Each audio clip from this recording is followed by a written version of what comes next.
Estimadas y estimados participantes que nos acompañan en esta jornada de conferencias magistrales a cargo del Tribunal Electoral del Estado de Michoacán, tengan todos ustedes muy buena tarde. En el segundo día de esta jornada de conferencias magistrales del Tribunal Electoral del Estado de Michoacán del 2020, nuestra invitada especial es la doctora Yasmín Esquivel Moza, quien expondrá el tema de la igualdad, paridad y violencia política atendiendo a los criterios de la Suprema Corte de Justicia de la Nación. El tema que abordará la doctora Esquivel tiene un contexto interesante. El 6 de junio de 2019 se publicó la reforma constitucional para que haya paridad en todos los cargos de toma de decisiones públicas. Con esta reforma se garantizó que la mitad de los cargos de decisión política sean para las mujeres en los órdenes de gobierno federal, estatal y municipal, así como en los tres poderes de la Unión, en organismos autónomos, en las candidaturas de los partidos políticos, así como en la elección de representantes ante los ayuntamientos en los municipios con población indígena. Por su parte, con la reforma en materia de violencia política en razón de género del pasado 13 de abril, se han implementado varios instrumentos que promueven un ambiente adecuado para la participación de las mujeres en nuestro país. Todas estas reformas conllevan retos importantes para la Suprema Corte de Justicia de la Nación que la doctora Esquivel nos ayudará a entender. La doctora Esquivel nació en la Ciudad de México el 15 de septiembre, realizó sus estudios de licenciatura en Derecho en la Universidad Nacional Autónoma de México, es maestra en Administración de Instituciones Educativas por la Universidad del Valle de México, también es diplomada en Gobierno y Administración Pública por el Instituto Nacional de Administración Pública, mejor conocido como el INAP. Cuenta con especialidades en Derecho Administrativo, Fiscal y en el Sistema Financiero Mexicano, cursadas en la Universidad Panamericana. Es doctora en Derecho por la Universidad Complutense de Madrid, en coordinación con la Universidad Anáhuac, misma que cursó en el año 2000. Colaboró con las delegaciones políticas de Coyoacán, Benito Juárez y Azcapotzalco del entonces Distrito Federal, hoy Ciudad de México. Fue directora de Asuntos Políticos de la Dirección General del Gobierno de Departamento del Distrito Federal. Trabajó como coordinadora de asesores del Subprocurador de Asuntos Jurídicos y Política Criminológica de la Procuraduría General de Justicia del Distrito Federal. En el ámbito legislativo, se desempeñó como secretaria técnica de la Comisión de Hacienda en la legislatura de la Asamblea de Representantes del Distrito Federal de 1994 a 1997, cuando se elaboró el primer Código Financiero del Distrito Federal. Fue asesora jurídica de la Secretaría General del Infonavit. Asimismo, durante los últimos 20 años, la doctora Esquivel Moza se ha desempeñado en el ámbito jurisdiccional, iniciando como secretaria de Estudio y Cuenta de la Presidencia del Tribunal Superior Agrario en el año de 2000. En 2004, el presidente de la República la propone como magistrada de los tribunales agrarios, cargo en el que fue designada por unanimidad por el Senado de la República. Posteriormente, en 2009, el jefe de gobierno del entonces Distrito Federal la designa magistrada de la Sala Superior del Tribunal de lo Contencioso Administrativo, cargo que fue ratificado por unanimidad por la Asamblea Legislativa del Distrito Federal. El 2 de enero de 2012, la Sala... Magistrada Baena, ¿podría apagar su audio, por favor? Gracias. El 2 de enero de 2012, el Pleno de la Sala Superior del Tribunal de lo Contencioso Administrativo del Distrito Federal le elige como presidenta del Tribunal de la Sala Superior y su Junta de Gobierno.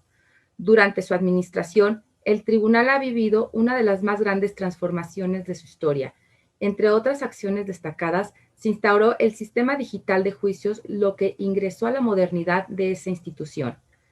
Se crearon la Contraloría Interna, el Instituto de Especialización en Justicia Administrativa y la Unidad de Equidad de Género y Derechos Humanos, e impulsó la consolidación de la Unidad de Transparencia y Acceso a la Información Pública. Como prioridad, se fortaleció la Secretaría de Defensoría Jurídica y Orientación Ciudadana, con lo que se mejoró la representación jurídica gratuita en los juicios contencioso administrativos. En octubre de 2016, es nombrada por sus pares de las 32 entidades federativas como presidenta de la Asociación de Magistrados de Tribunales de lo Contencioso Administrativo de los Estados Unidos Mexicanos por el periodo de 2016 a 2019, en lo que fue la implementación de los sistemas estatales anticorrupción. En febrero de 2018 es nombrada vicepresidenta del Consejo de la Asociación Nacional de Doctores en Derecho, Colegio de Profesionistas AC. En marzo de 2018 fue electa como secretaria del Consejo Directivo de la Asociación Mexicana de Juzgadoras por el periodo de 2018 a 2019, y en ese mismo mes es distinguida al recibir la presea Mujeres por la Igualdad 2018 que otorga la Asociación Mexicana de Juzgadoras. En el mes de febrero de 2019 es propuesta por el presidente de la República como ministra de la Suprema Corte de Justicia de la Nación y designada por el Senado de la República de conformidad al artículo 96 de la Constitución Política de los Estados Unidos Mexicanos, por lo que es ministra número 12 en la historia de la Suprema Corte de Justicia de la Nación. Bienvenida, señora ministra, le cedo la palabra. Muchísimas gracias, doctora Yurisha Andrade Morales, magistrada presidenta del Tribunal Electoral del hermoso estado de Michoacán. Deseo agradecer también la presencia de la doctora Alma Rosa Baena Villalobos, así como de la licenciada Yolanda Camacho Ochoa, del doctor René Olivos Campos y del doctor Salvador Alejandro Pérez Contreras, integrantes de este importante Tribunal Electoral del estado de Michoacán. También saludo con afecto al doctor, al maestro David Delgado, delegado del INE, y al licenciado Ignacio Hurtado Gómez, consejero presidente, así como Juan Adolfo Montiel, consejero del OPLE. Deseo además agradecer al amable auditorio que nos acompaña esta tarde. Agradezco las calurosas palabras de bienvenida de la magistrada Yurisha Andrade Morales, presidenta de este tribunal, tanto como su gentil invitación que me extendió para participar en las jornadas, en esta jornada de conferencias magistrales que llevan a cabo y que me permite comentar con ustedes sobre algunos criterios muy relevantes en la Suprema Corte de Justicia de la Nación en materia de igualdad, paridad de género y violencia política. Debo decirles que me encuentro muy contenta de estar en este espacio virtual, sabiendo que nos dirigimos fundamentalmente al auditorio de Michoacán, y permítanme aquí señalarlo, es un afecto que tengo por este estado de Michoacán, además de que tengo algunos familiares que viven allá. Es un estado que tiene cultura, que tiene paisajes, que tiene belleza, que tiene, pero sobre todo tiene la calidez de los michoacanos. Y entonces, permítanme señalarlos, el día de hoy, cuando la doctora Yurisha Andrade y su servidora platicamos, no fue una fecha que arbitrariamente hayamos concertado para platicar este tema. Fue con toda la intención que señalamos este día en que se conmemora el Día Internacional para la Eliminación de la Violencia contra las Mujeres, en un año que todos sabemos, a raíz de la pandemia del COVID-19 y las medidas adoptadas para la contención y evitar la propagación, la violencia contra las mujeres, lejos de erradicarse, persiste y crece en magnitud, en número de víctimas y lamentablemente en impunidad. Un fenómeno que no respeta ningún espacio en el que se desenvuelve la vida de las mujeres, empezando por el hogar y hasta llegar al ámbito de las contiendas político-electorales que ya tenemos en puerta, las más grandes que ha tenido nuestro país. Esta fecha evoca uno de los hechos de violencia contra las mujeres más penosos en la historia reciente, la emboscada y brutal asesinato de las hermanas dominicanas Patria, Minerva y María Teresa Mirabal, las mariposas, por órdenes del dictador Rafael Leónidas Trujillo en 1960, mujeres activistas que luchaban por la democracia de su país, por unas elecciones libres y justas. El principio de igualdad y no discriminación es una exigencia constitucional y de orden convencional que encuentra su mayor sustento en el respeto a la dignidad de las personas, vértice de todos los derechos humanos reconocidos en la Constitución, la dignidad del ser humano. No obstante que la Constitución de 1917 prescribía en su artículo primero que en los Estados Unidos mexicanos todo individuo gozará de las garantías que otorga esta Constitución, las cuales no podrán restringirse ni suspenderse, sino en los casos y con las condiciones que ella misma establece. Lo cierto es que a lo largo de varias décadas, las mujeres se encontraban en un estatus de inferioridad. No se les reconocía la ciudadanía. En materia civil prevalecían normas que sostenían un trato desigual dentro del matrimonio y la familia, lo mismo que en materia de nacionalidad, por citar algunos ejemplos. En 1975, la Organización de las Naciones Unidas confirió a México la sede de la Conferencia Internacional con motivo del Día Internacional de la Mujer, lo que requirió de ciertos preparativos. Uno de ellos, la reforma al artículo 4 constitucional que estableciera la igualdad del varón y la mujer ante la ley, pues este era el eje central de la conferencia, la igualdad jurídica. Fue así que se reconoció este principio en nuestra ley fundamental. En 1979, la Asamblea General de las Naciones Unidas aprobó la Convención sobre la Eliminación de todas las formas de discriminación contra la mujer, conocida como CEDAW por sus siglas en inglés, en la que México se adhirió hasta el 17 de julio de 1980. En el ámbito regional, en 1994, la Organización de Estados Americanos aprobó la Convención Interamericana para prevenir, sancionar y erradicar la violencia contra la mujer, conocida como Belén do Pará, que nuestro país suscribió al año siguiente, pero ratificó hasta 1998. Por entonces prevalecían en nuestras leyes normas tales como el artículo 7 de la Ley de Amparo. Imagínense nada más. Prescribía que la mujer casada podía pedir permiso sin la intervención del marido, podía pedir amparo sin la intervención del marido, lo que se derogó hasta 1986. Entonces, la mujer podría ir al amparo y sin la intervención del marido, se lo permitía. Afortunadamente, en 1986 se derogó esta disposición. Y en la Suprema Corte, bajo la vigencia de una normatividad en la que todavía no comenzaba a permear el principio de igualdad del hombre y la mujer, y en el ambiente de una sociedad asentada fuertemente en una cultura de discriminación y violencia contra la mujer, dominada por prejuicios, estereotipos que la relegaban, encontrábamos todavía criterios tales como el que aún aparece publicado en una tesis que data de septiembre de 1971, la séptima época, en la que entonces la tercera sala sostenía que si en un caso se decreta auto de formal prisión en contra del esposo como persona responsable del delito de lesiones leves cometido en perjuicio de su esposa, ello no basta para declarar que sea un individuo peligroso, con quien sea imposible convivir y que por lo mismo sea inconveniente su reincorporación al hogar, ya que lo único que revela el auto de formal prisión por tal delito es la existencia de una dificultad entre el esposo y su esposa, misma que pudo ser pasajera, dice la tesis.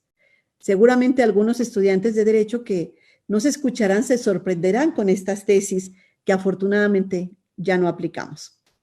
Así también, al resolver la contradicción de criterios en 1994, ya en los albores casi del siglo XXI, la primera sala de la Suprema Corte de Justicia de la Nación sostuvo la tesis que bajo el rubro ejercicio indebido de un derecho y no de violación, delito de, consideraba que la cópula normal violenta impuesta por el cónyuge cuando subsiste la obligación de cohabitar no es integradora del delito de violación, sino del ejercicio indebido de un derecho, previsto en el artículo 226 del Código Penal para el Distrito Federal, criterio que esa misma sala ordenó cancelar al resolver la solicitud de modificación de jurisprudencia el 10/94 en sesión de noviembre del 2005. Y todavía, durante la novena época, vemos que se toma otro rumbo y empiezan a surgir nuevos criterios a partir de la interpretación del principio de no discriminación y de la igualdad de hombre y mujer que alcanzarán su mayor apogeo en la 10ª época, en que se definen los alcances del principio de igualdad en nuestra ley fundamental y en los tratados internacionales, la interpretación del derecho de la mujer a una vida libre de discriminación y violencia y al deber de reparar en casos de que sea vulnerado, así como el reconocimiento de la dimensión sustantiva o de hecho del derecho humano a la igualdad jurídica en el ordenamiento jurídico mexicano. En materia político-electoral, todos tenemos presente que el 17 de octubre de 1953 se publicó la reforma constitucional que reconoció a la mujer la plena ciudadanía y con ello el derecho a votar y ser votada en cargos de elección popular, punto de partida para que su participación en la vida política de nuestro país. ¿Qué más se hubiera requerido que el reconocimiento desde la norma constitucional del derecho a votar en su vertiente activa y pasiva? La realidad demostró que confiere la ciudadanía no bastaba y que su presencia era muy precaria. Hasta 1955, por primera vez que en la historia del país, que las mujeres acudieron a las urnas a emitir su voto a elegir diputados federales de la 43 legislatura y que participaron como candidatas, solo 5 fueron electas en los estados de Baja California, Chiapas, Jalisco, Estado de México y Nuevo León. Ahora bien, las cuotas de género como una acción afirmativa. Estas fueron necesarias sucesivas reformas que permitían su acceso a los cargos de elección popular. Decían también, ¿cómo es posible que quieran ustedes cuotas de género? Y nosotros contestábamos, es que si no era por esa forma, no había manera de llegar. Si no era mediante cuotas, no había posibilidad de accesar. Y así se implementaron las primeras acciones afirmativas que se incorporaron a la Ley Electoral Federal en 1993, 1996, 2002 y 2008, cuyo impacto fue evidente. La presencia de mujeres en la Cámara de Diputados, que entre 1952 y 1991 apenas superó un 10%, tras las elecciones de 2009 se elevó a un 28% y en 2012 alcanzó un 37%. Un impacto similar tuvieron en la Cámara de Senadores, alcanzando en 2012 un 32.8%. Hoy tenemos en las cámaras paridad 50-50. Criterios de la Suprema Corte de Justicia de la Nación. Un freno a la paridad de género del Pleno de la Suprema Corte de Justicia de la Nación. El Tribunal en Pleno, el 24 de septiembre del 2009, al resolver la acción de inconstitucionalidad 7/2009, por mayoría de 7 votos, por cierto, todos hombres, en contra del voto de las ministras Luna Ramos, que era la ponente, y Sánchez Cordero, hoy secretaria de Gobernación, así como el ministro Silva Mesa, estableció la exigencia a cargo del legislador en el sentido de prever determinadas cuotas de género en lo relativo a la postulación de candidatos por parte de los partidos políticos, corre el riesgo de limitar la libertad que tienen estos en el diseño de sus candidaturas, que deben regirse primordialmente a partir de criterios democráticos que permitan a los electores expresar libremente su voluntad con respecto a sus representantes que deseen favorecer en cargos populares correspondientes. En este caso, lo que se proponía en el proyecto, en el cual no se aprobó por el Pleno, era que se invalidara la norma veracruzana que establecía que los partidos políticos o coaliciones que postulen candidatos a diputados en ningún caso deberán exceder del 70% de candidaturas de un mismo género. Por ello se consideraba discriminatorio que las mujeres, ya que a nivel federal la proporción de los géneros era en el orden de 40-60, sin embargo se rechazó la propuesta de la ministra Luna por la mayoría ya mencionada. Este criterio lo reiteró el Tribunal Pleno al resolver la acción de inconstitucionalidad 63/2009 y sus acumuladas el 1 de diciembre de ese mismo año, en relación con la ley electoral del estado de Chihuahua, solo que la ley local establecía una proporción de 50-50 para cualquiera de los sexos, reiterando que la Constitución no establecía obligación alguna para instaurar porcentajes de género en relación con las candidaturas a cargos de elección popular, sino que otorgaba plena libertad de configuración legislativa a las legislaturas locales bajo la condición contenida en el artículo 1 de la Constitución que no se generara desigualdad manifiesta o discriminación que resultaran atentatorias a la dignidad humana. En ese mismo asunto, resolvió que esa legislación, al prever excepciones al porcentaje de cuotas de género en relación con las candidaturas de diputados de mayoría relativa, cuando provengan de un proceso de elección democrática contenido en los estatutos de cada partido político, no vulneraba los principios de igualdad y no discriminación en razón de género, toda vez que conforme el artículo 41, base primera de la Constitución, los partidos políticos como entidades de interés público tenían libertad de autoorganización. Ahora bien, el principio de paridad de género en la reforma constitucional en materia político-electoral del 2014.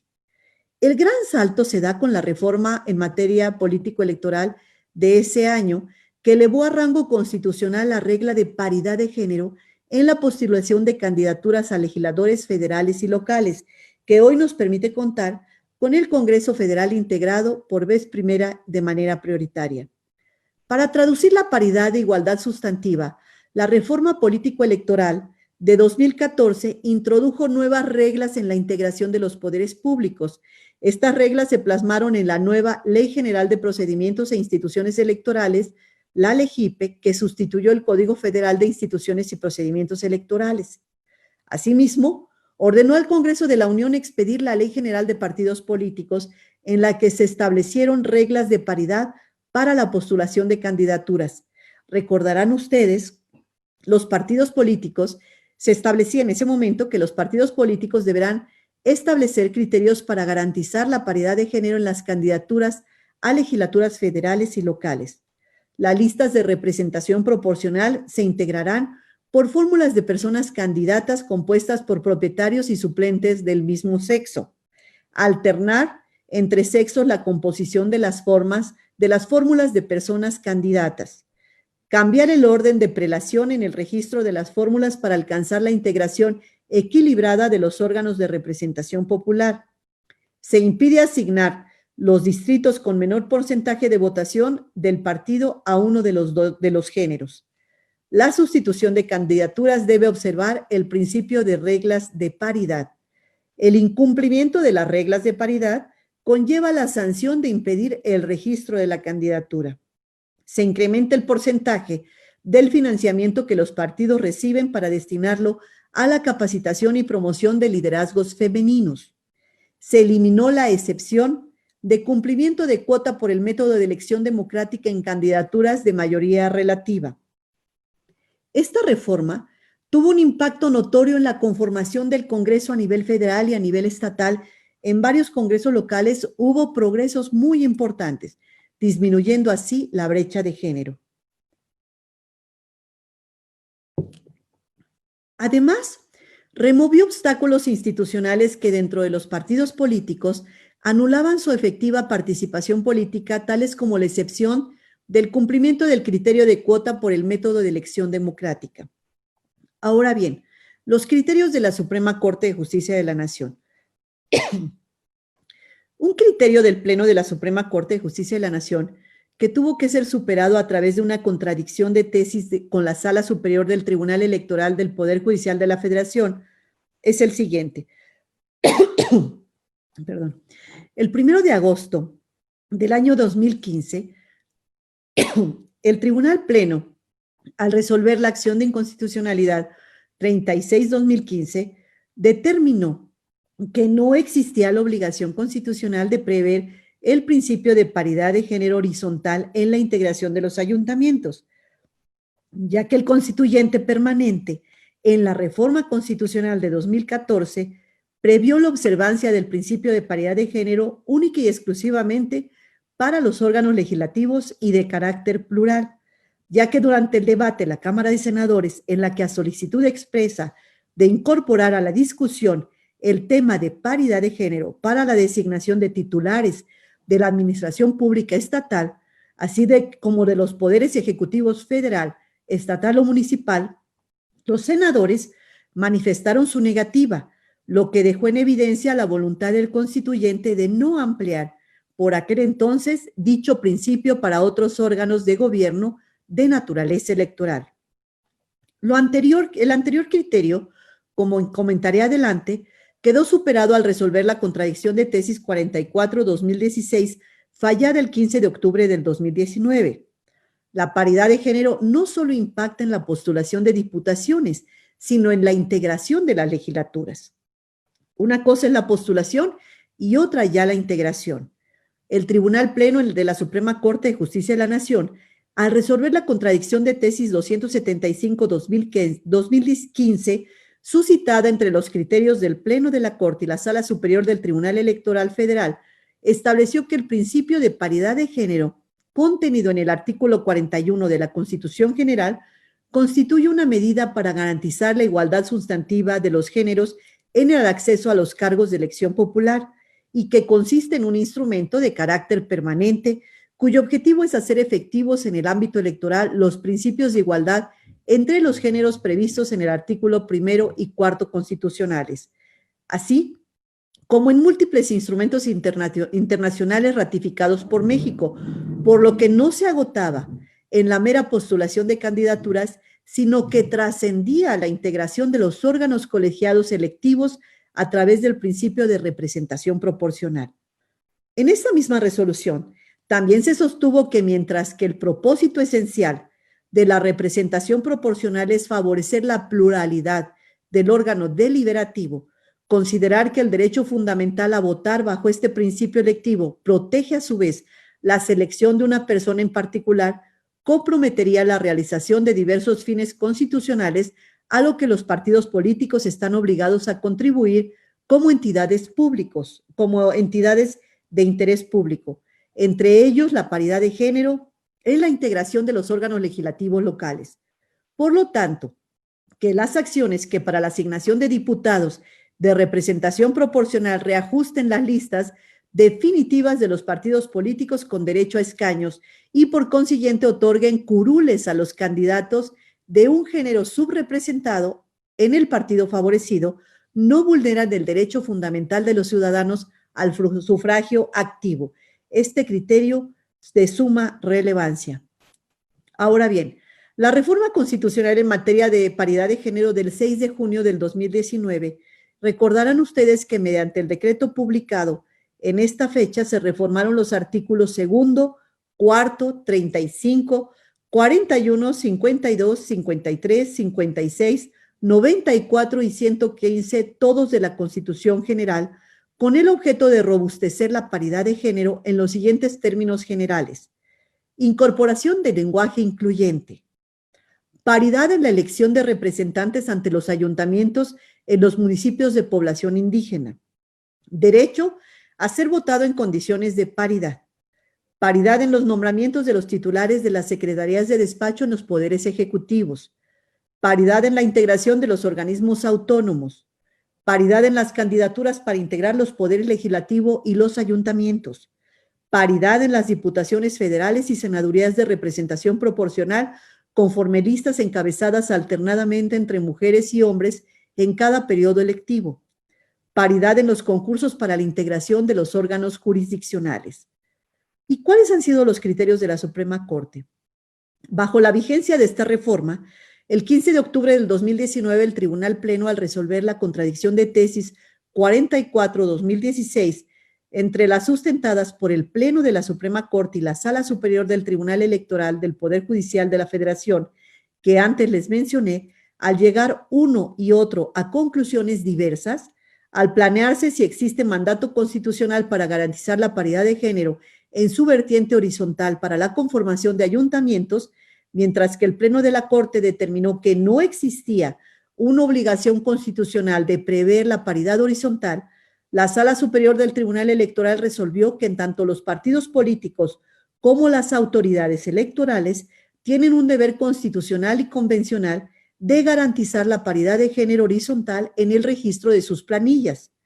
En la solución a la contradicción, se determinó que tratándose de la elección de las autoridades de los entes municipales, debió observarse el principio de paridad de género horizontal y vertical en la integración de los ayuntamientos, ya que el Estado mexicano estaba obligado a instrumentar mecanismos para reducir las desigualdades entre hombres y mujeres y fundamentalmente para lograr una participación plena y efectiva de aquellas en todos los ámbitos en lo que se desarrolla el servicio público, lo cual quedó plasmado en el procedimiento legislativo del que derivó la reforma constitucional publicada en junio del 2019, en la que el Poder Reformador buscó dar un paso más para el logro de la igualdad sustantiva, ya que es un componente esencial para eliminar la discriminación y la violencia contra las mujeres. Ahora bien, las reformas legales del 13 de abril del 2020, hace apenas unos meses, incluso ya en pandemia, las reformas involucraron la modificación a 8 leyes, entre otras, a la Ley General de Acceso a las Mujeres a una Vida Libre de Violencia, que ahora adiciona a las otras modalidades de violencia que reconoce la violencia política contra la mujer por razón de género, así como la Ley General de Instituciones y Procedimientos Electorales, que prevé aquellas conductas que encuadra como violencia política y que constituyen una infracción a la que pueden incurrir, entre otros, los partidos políticos, los candidatos, los servidores públicos y concesionarios de radio y televisión. Así también esta ley dispone que de dichas medidas cautelares que podrán ordenarse cuando se incurren infracciones de esta naturaleza, al igual que las medidas de reparación integral a la víctima, tales como indemnización, restitución en el cargo en caso de haber sido obligada a renunciar por motivos de violencia, una disculpa pública y medidas de no repetición. Además, para los partidos políticos se prevé la obligación de incluir mecanismos de sanción aplicables a quienes ejerzan violencia política contra las mujeres en razón de género y para garantizar la prevención, atención y sanción de estas conductas. Por otra parte, esta modalidad de violencia se tipifica como delito en la Ley General en materia de delitos electorales, con penas que van de 1 a 6 años de prisión, además de multa. Todo lo anterior en un muy amplio espectro de tutela, entre otros aspectos de no menor relevancia que cubre la reforma, producto del esfuerzo de nuestras legisladoras, de mujeres de distintos ámbitos del quehacer público en nuestro país e integrantes de colectivos que promueven los derechos de las mujeres, que juntas lograron construir este nuevo marco jurídico que redundará en condiciones de mayor equidad para las mujeres que contiendan en los próximos comicios y que a ustedes les tocará aplicar. Una reforma que hoy más que nunca exige su eficaz aplicación como una garantía para el acceso efectivo de las mujeres a los cargos de elección popular, además de regular la violencia política de género y o de los derechos de las mujeres en el ámbito político electoral. La Ley General de Instituciones y Procedimientos Electorales introdujo los siguientes cambios: incorporación transversal del lenguaje incluyente, paridad de género en elecciones de autoridades y representantes de pueblos y comunidades indígenas, inclusión de una definición de paridad de género entendida como la igualdad política entre hombres y mujeres, que se garantiza con la asignación de 50 mujeres, 50 hombres en candidaturas de cargos de elección popular y en nombramientos de cargos de designación en estos porcentajes. El deber del Instituto Nacional Electoral,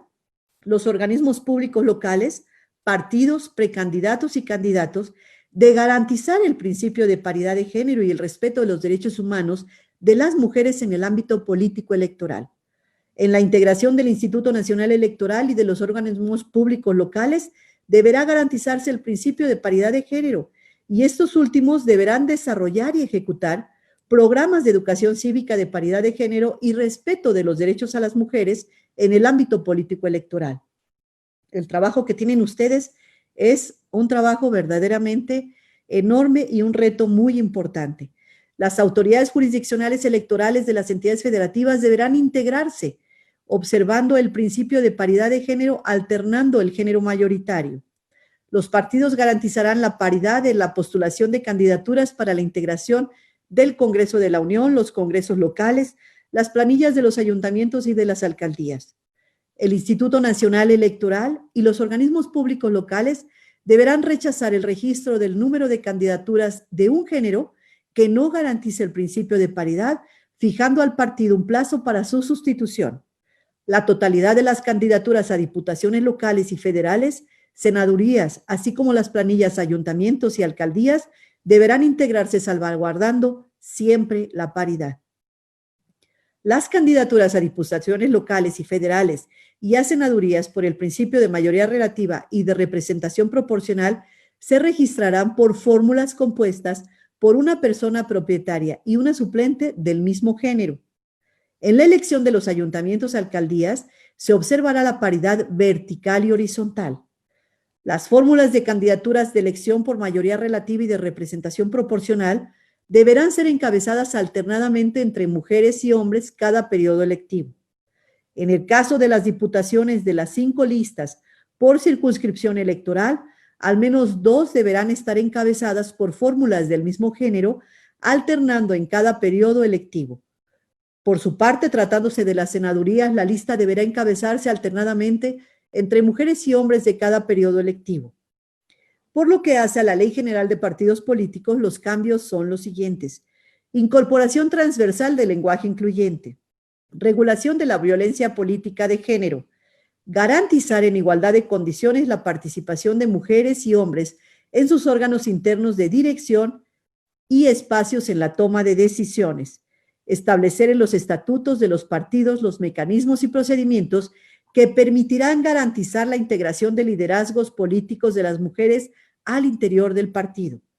Obligación de los partidos de incluir como órgano interno uno de decisión colegiada responsable de la impartición de justicia intrapartidaria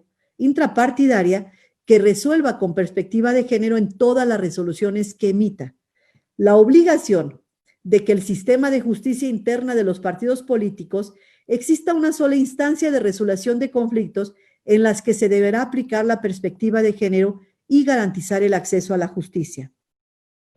Con posterioridad a esta reforma, el Tribunal en Pleno de la Suprema Corte de Justicia de la Nación ha resuelto los siguientes asuntos. 1. Definición jurisprudencial del principio de paridad y la obligación de que las legislaturas locales alternen por cada periodo electivo las listas de representación proporcional, diputaciones e integrantes de ayuntamientos. El 7 de septiembre del 2020, la Suprema Corte de Justicia de la Nación, al resolver la acción de inconstitucionalidad 140/2020, estableció que el contenido del principio de paridad de género consiste al menos en lo siguiente. Primero, es un mandato de rango constitucional que es aplicable tanto en el orden federal como en los órdenes estatales y municipales, es decir, las entidades federativas y la federación se encuentran igualmente obligadas a cumplir el mandato de paridad de género. 2. Una de las finalidades del principio de paridad de género es salvaguardar la igualdad jurídica en su modalidad sustantiva y los derechos de las personas a ser votadas y acceder a los cargos públicos en condiciones de igualdad. 3. La intención del Poder Constituyente en su reforma de 2019 no se limitó a implementar mecanismos que tiendan a asegurar una determinada presencia cuantitativa del género femenino o remediar de facto la discriminación estructural existente, sino a generar además una presencia cualitativa de ambos géneros. La pretensión de una mayor participación de las mujeres en el plano político y electoral se debe a la importancia que en sí misma debe darse a la visión y postura del género femenino en la configuración y aplicabilidad del régimen democrático, a diferencia de la visión y postura que ha predominado a lo largo de nuestra historia constitucional. Y 4. Los partidos políticos se encuentran obligados a observar el principio de paridad de género en sus candidaturas de la siguiente forma. Deben observar la paridad en todas las candidaturas a cargos de elección popular y que en la elección e integración de ayuntamientos y alcaldías, ello incluye observarla en el sentido vertical y horizontal. Cuando las candidaturas se conforman a partir de fórmulas, deben estar integradas por titular y suplente del mismo género. Y las listas de representación proporcional deben tener las mismas características y alternarse en cada periodo electivo. En el caso de las diputaciones federales, de las 5 listas de circunscripción electoral, dice la Corte, al menos 2 deberán ser encabezadas por fórmulas del mismo género, alternándose en cada periodo electivo. Tratándose de senaduría, la lista deberá encabezarse alternadamente entre mujeres y hombres de cada periodo electivo. Tratándose del régimen de elección de las diputaciones, el principio de paridad de género no se agota en la postulación de candidaturas, sino que puede trascender en la integración del órgano legislativo ante su necesario cumplimiento al momento de la delimitación de las curules por el principio de representación proporcional.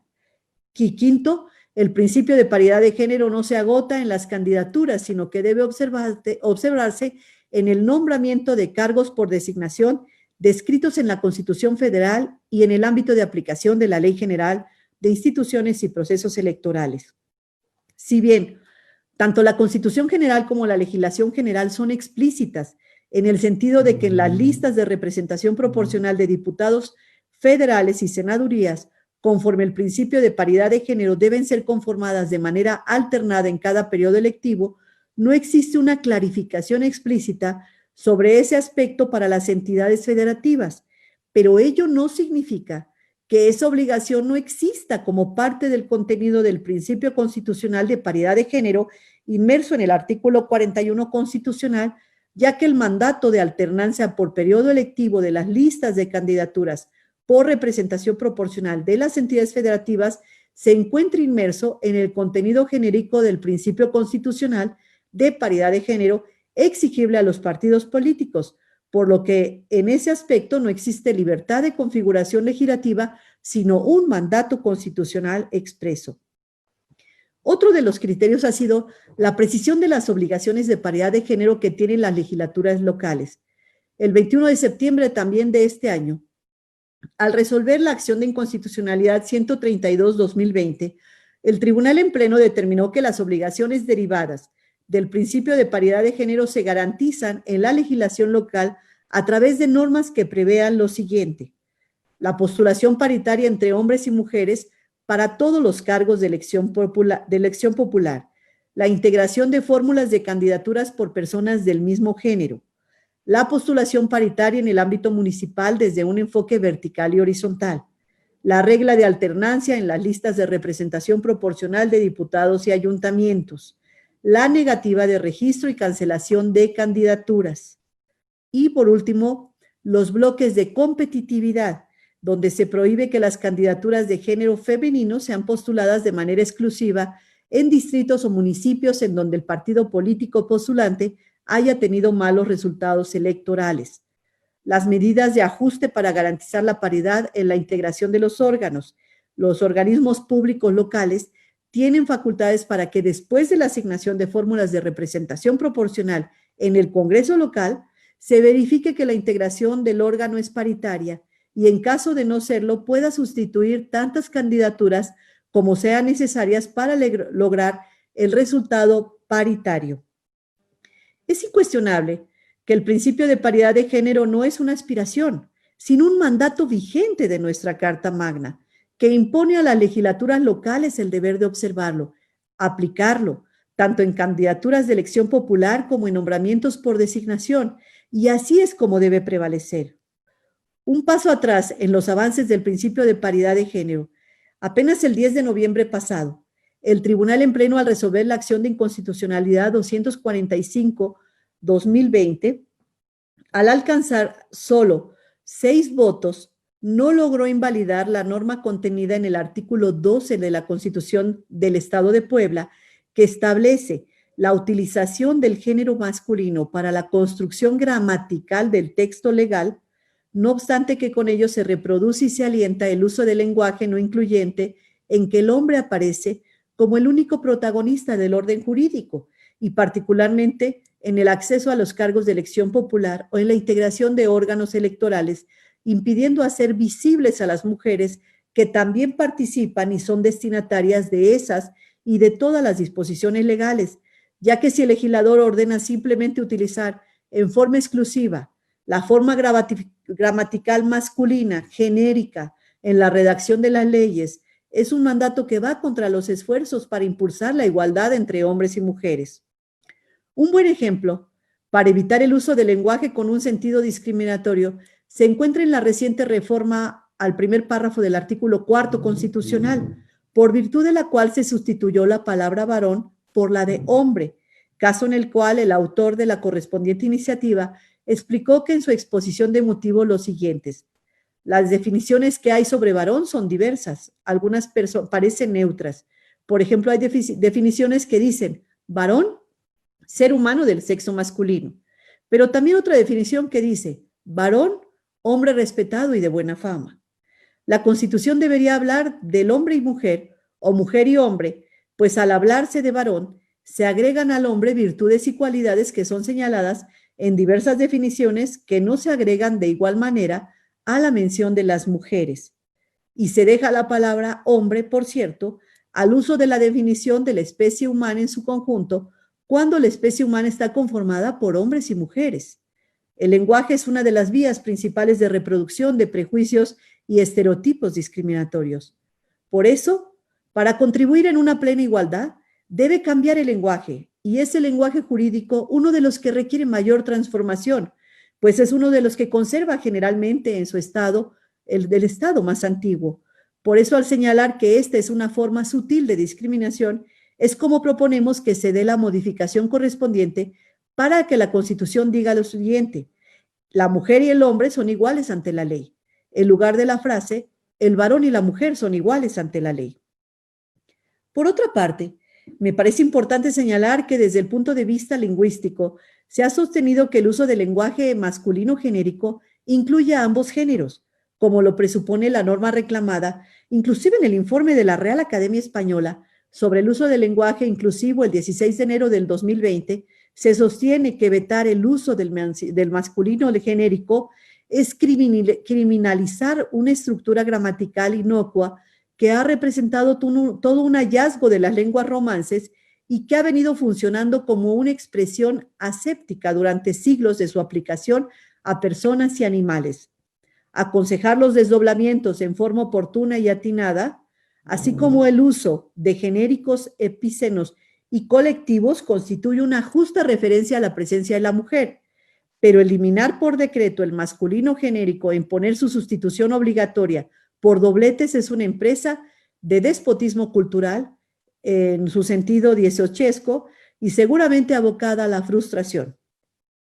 Acerca de lo anterior, considero que con independencia de que los especialistas opinen sobre el alcance del masculino genérico, en el uso cotidiano del lenguaje en nuestro país existen reglas gramaticales obligatorias para fortalecer la paridad de género en la Ley General para la Igualdad entre Mujeres y Hombres, entre las cuales destacan los siguientes deberes estatales. 1. La utilización de un lenguaje no sexista en el ámbito administrativo y su fomento en la totalidad de las relaciones sociales.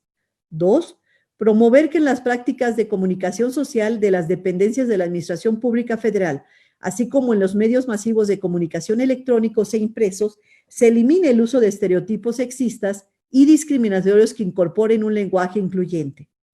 Promover la utilización de un lenguaje con perspectiva de género en la totalidad de las relaciones sociales. Velar porque los medios de comunicación transmitan una imagen igualitaria, plural y no estereotipada de mujeres y hombres en la sociedad, promuevan el conocimiento y la difusión del principio de igualdad entre mujeres y hombres y eviten la utilización sexista del lenguaje. Y que los congresos de los estados y de la Ciudad de México deberán expedir las disposiciones legales necesarias para promover los principios, políticas y objetivos que sobre la igualdad entre mujeres y hombres prevé tanto la Constitución como dicha ley general. Consecuentemente,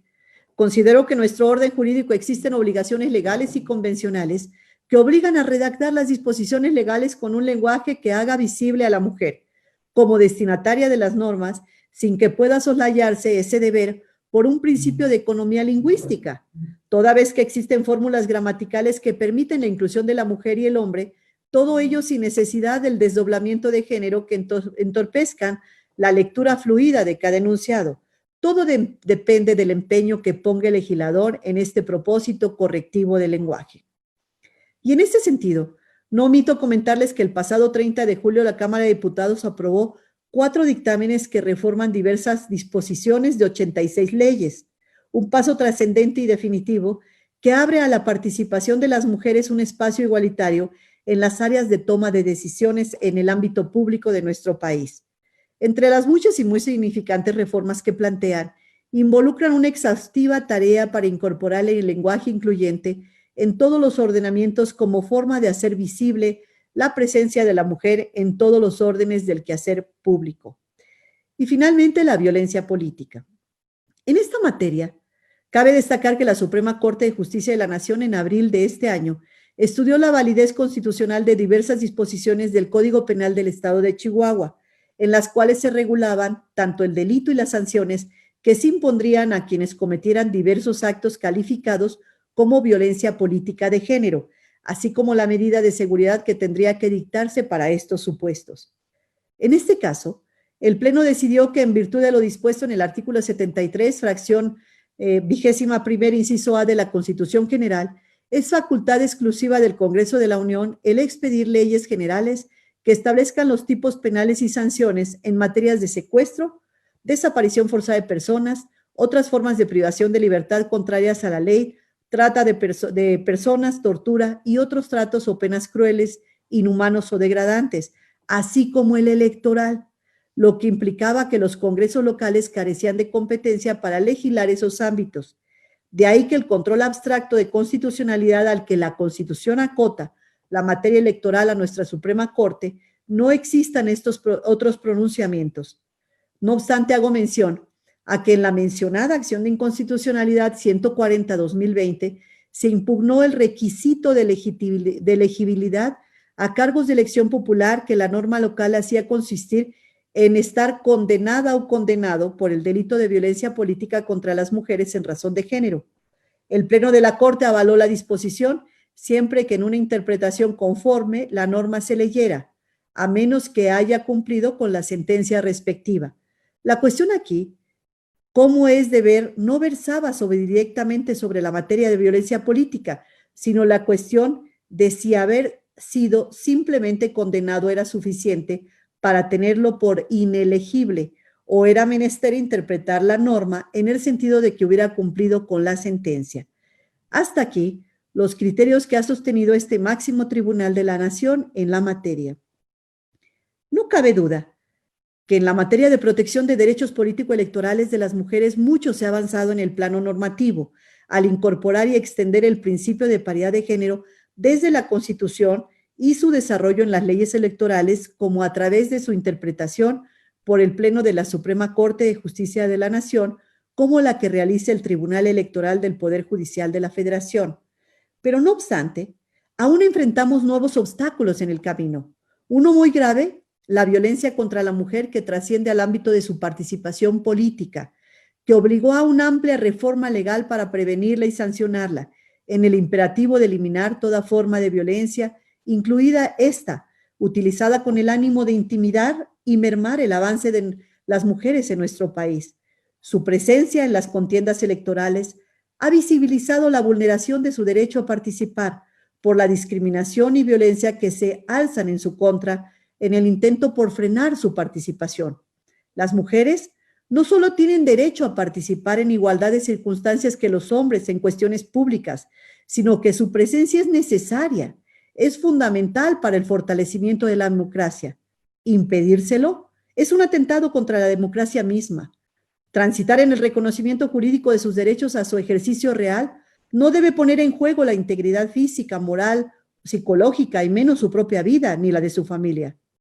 Señoras y señores magistrados, estimado auditorio, hoy se enfrenta un enorme reto de cara a los comicios que se celebrarán el próximo año en todo nuestro país. Les deseo éxito en esta tarea y que de la labor de impartir justicia en la materia electoral a cargo de los magistrados y la democracia en Michoacán se vea fortalecida. Muchísimas gracias.